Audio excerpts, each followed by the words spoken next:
Please welcome to the stage Mr. Lauri Tankler, the lead analyst at the Analysis and Prevention Department in RIA. Lauri will give you an overview of RIA's approach to the security of election technologies. Please.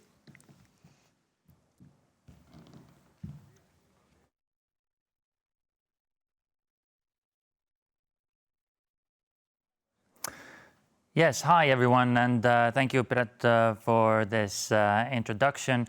As you probably saw in this short animated video as well about elections, that as we in Estonia are a very digitalized country, let's just put it this way, there's a lot of our taxes are declared online, the digital signatures and the medical prescriptions. That also means that we do i-voting. And half of the votes cast in the last European Parliament elections, which was the last one that we actually had here in Estonia, were actually cast online. So it has come from about a 2% of all votes that were cast online to about 46.8% of all votes cast online. And as you can see on this graph that we've done this since 2005.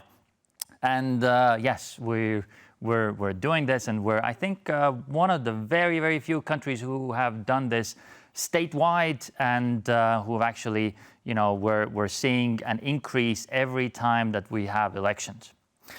Of course, the i-voting part of this has a lot of questions that need to be asked and a lot of security measures that need to be discussed, like you saw in the video before that.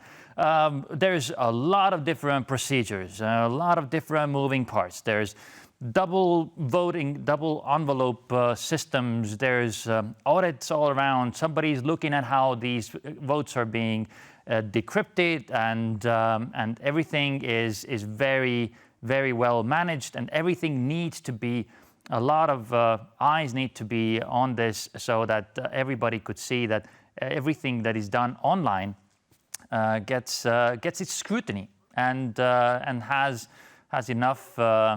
It has enough of these security measures. And I know that we can't go over all these procedures in this particular time, so just head on to valimised.ee, and of course all our i-voting system, the system, the source code is of course open source. It's on GitHub. You can find it in this behind this link here, and everything. When you go to valimised.ee, which is elections.ee, basically, you just go to the English version section to this, and then you can see all the procedures that go behind this. I could basically stop right here, but since we do have actually elections coming up in October, the 17th of October, there we have elections on municipal councils. All over Estonia, all the 79 different municipalities are having elections, and this is what we're focusing on right now. Because when we at RIA look at election technologies and the security of election technologies, we're looking at two separate parts to all this. One, of course, is the i-voting, but two is everything that surrounds this i-voting, everything, all of our ecosystem, our digital ecosystem that needs to be working in order for this i-voting to actually function. So we are looking at very different aspects of this election process, from candidate registration to the media's role in this particular election, because everybody has a part to play. And when one part of this gets tampered with or is hindered by a denial of service attack, then maybe somebody is not able to either register their party or campaign for the elections, or maybe somebody will not be able to actually vote, which of course, is eventually a problem. Now, the slide behind me, or the slide that you're seeing right now, is just a short overview of what we are looking at when we're taking a bigger look at election technology and the security of election technology altogether. So we need to pay particular attention to the candidate registration, which is done via a system, a technology. The electoral rolls, of course, they are part of a system as well. No other registry, there is no registry that doesn't depend on technology this time. We need to take a look at how can we, as a government entity, can we in any way protect the campaign IT?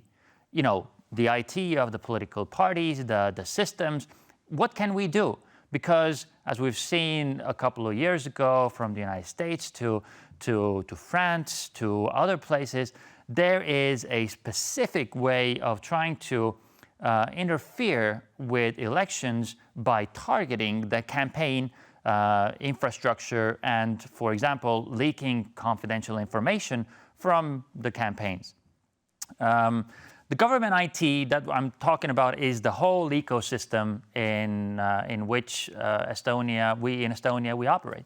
This means everything from our electronic ID that Mark just talked about to, for example, the internet service providers that are providing the actual network service to the local municipalities where the actual voting takes place. So you can just basically picture a polling place where physical paper votes are being cast. And then the question is, how are they tallied? Who uses what kind of technology to actually put the counted votes into a spreadsheet and then, forward those to a central place. The election technology, of course, I'm not even, questioning the attention that needs to be given to that. There is a possibility of attacking the election technology to deny service to, for example, some polling places who need to aggregate their votes.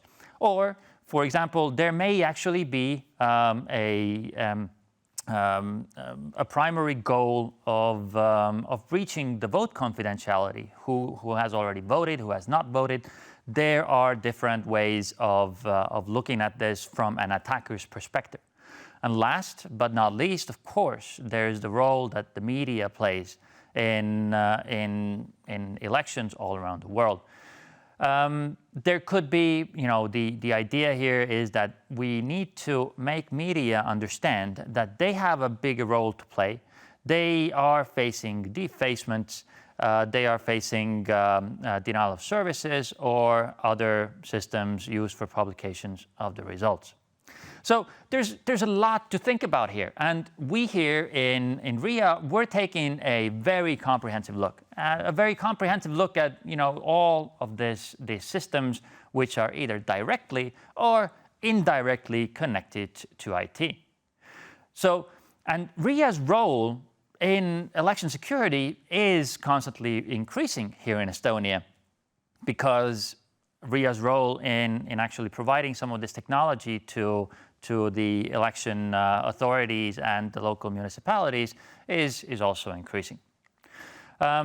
You can maybe see this a little bit, it's maybe a little bit small here, but there's, everything is connected to technology. We're talking about the iVoting system, the election information system, and all the auxiliary systems that are connected to this whole thing. But our role does not end there. There's, of course, the polling stations themselves, the web security of the voting, of the web security of, for example, the campaign ID, the voter registries, and last but not least, of course, we need to tackle disinformation as well. Disinformation is not particularly in RIA's mandate, but we need to be able to tackle false information that is going around about the iVoting vulnerabilities, for example, or possible misuse of technology. We need to tackle that misinformation because that can actually hurt the trustworthiness of the Estonian election systems. So to sum this whole thing up, we're talking about defending democracy, and we're not doing this, alone here in Estonia. We've seen the question about election technologies all around the world. The United States just last year had the big presidential elections, and there were a lot of issues that were over there just talking about disinformation, misinformation here as well. And so what we're doing is we're looking at the possible threat picture all around the world. We're taking these lessons that we're learning with you, our partners and our friends all around the world, and we're trying to figure out how to best focus our attention to either the confidentiality of the votes, the availability of the systems, and of course the integrity of the vote itself, so that we can basically see that the integrity of our democracy, the integrity of the Estonian elections remains in place, and the trust of the citizens remains high.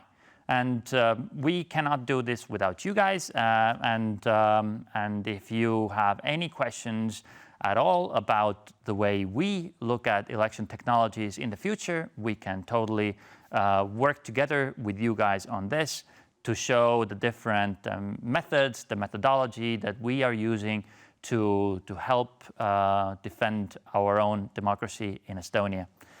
Thank you very much, and I'm looking forward to your questions. Thank you, Lauri, very much for this great presentation and overview.